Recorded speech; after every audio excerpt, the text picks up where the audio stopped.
Free bus అవసరమా? ఆ? Free bus అవసరం లేదు. ఎందుకంటే ఎంతో పని ఉంటేనే ఎవరైనా ఇంపార్టెంట్ పని ఉంటే బయటకు వస్తారు. అవును. అవునా కదా? ఫ్రీ బస్ ఎందుకు? ఇప్పుడు ఫ్రీ బస్ పెట్టేసరికి ఒక్కరికి పని ఉంటే నలుగురు వస్తాను. ఆ. ఆ బస్సులో చేతులు ఉంటలేవు. ఆడవాళ్ళు గొడవలు పెట్టుకోవాలి. ఎందుకంత ఏ, దాంతో ఎంత గవర్నమెంట్ కి ఎంత నష్టం?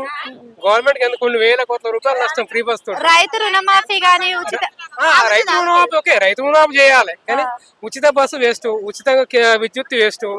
ఇలాంటి ఉచిత అంటే పథకాలు ఇప్పుడు తీసేయాలి. కేసీఆర్ పరిపాలన 10 ఏళ్ళ పరిపాలన చేస్తున్నారు, ఈయన ఒక సంవత్సరం పరిపాలన చేస్తున్నారు కదా, ఆయనకి తేడా అంటే ఏం చెప్తారు? ఆయన కేసీఆర్ పరిపాలన కొంత అవినీతి ఉన్నా గానీ కొంతవరకు పర్లేదు. ఆ, ఇది పూర్తిగా 70% అవినీతి ఉంది. ఇందులో ఆ. 25% నడుస్తుంది. ఒక్క నిమిషం అయిపోయింది, బస్సు. ఆగుతుంది. ఇప్పుడు మీరు చూస్తున్నారు కదా, ఆయన పరిపాలనలో ఈయన పరిపాలనలో తేడా చెప్పారు. మరి ఇద్దరిలో కూడా డెవలప్మెంట్ ఎవరు బాగా చేస్తారు, ఇంకెప్పుడు బాగా చేస్తారు? ఇద్దరులో కేసీఆర్ బెటర్ అనిపిస్తుంది. కేసీఆర్. కొంత అవినీతి అయినా కేసీఆర్ బెటర్. 75% అంటే 25% అవినీతి, 75% వర్క్స్ అయినాయి. ఆ. కాంగ్రెస్ పాలన 75% అవినీతి, 25% వర్క్స్ అవుతుంది. ఫైనల్ గా ఆయన బెస్ట్ ఈయన బెస్ట్ అంటే ఏం చెప్తారు? Final KCR best.